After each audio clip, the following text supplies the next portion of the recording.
Welcome to the Monmouth County Park System. I'm Allison Gibney, and today we're at Huber Woods Environmental Center in Middletown. Come and join me as we visit with Park System Naturalist Sam Skinner to learn all about hummingbirds. Today we're talking a little bit about hummingbirds. Sam, I'm just curious, can you tell me a little bit about the species of hummingbirds and what species we see here in New Jersey? Well, in New Jersey, we basically get one type of hummingbird. If you see a hummingbird out there, 99.9% of the time it's going to be a ruby-throated hummingbird. But we've had broad-tailed hummingbird this last winter down in Cape May. We've had Rufus and Allen's hummingbirds there before. And we also had a green violet-ear hummingbird in Hartshorn Woods one year, about 6 or 7 years ago. But when these birds come, the birders flock to these feeders. And you might have several hundred people coming to these feeders to check out and get a glimpse of these western hummingbirds. For some people, it's a life bird for them. They'll never see it because they're not traveling as much. And to find one here in New Jersey is always a real pleasant experience. Sam, what time every year do the hummingbirds come back to New Jersey? Well, it can vary depending on, the timing can vary on when the hummingbirds arrive. And nobody really knows when until somebody sees one. I mean, they could actually be out there and you wouldn't know it. But generally speaking, the middle of March to the end of March, they'll start showing up. Hummingbirds are a beautiful species, and I notice they're very quick. Is there any way I can attract them to my yard?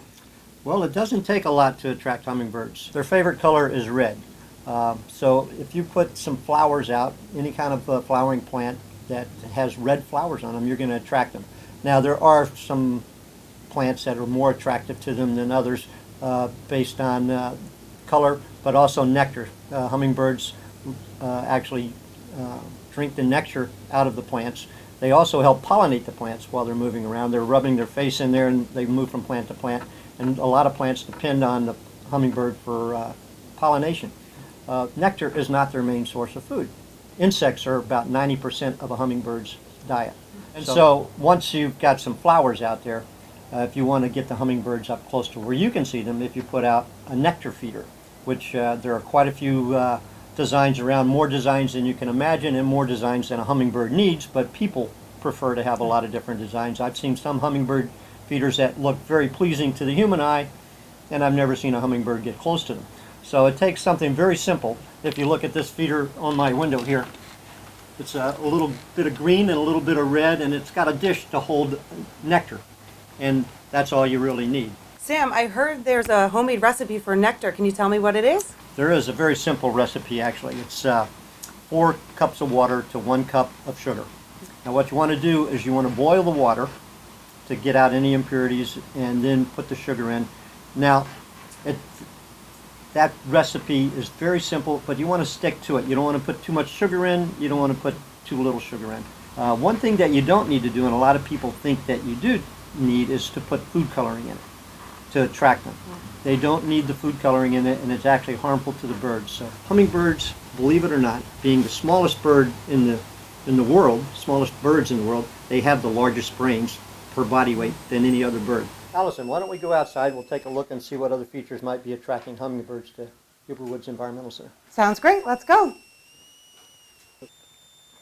It seems so easy to attract hummingbirds right here in your own backyard. Can you show me? Sure, it's quite simple. Take a look at this setup right here. I've got a feeder here we're going to attach, but suppose this is a window at your own home, and inside is your favorite lounging chair.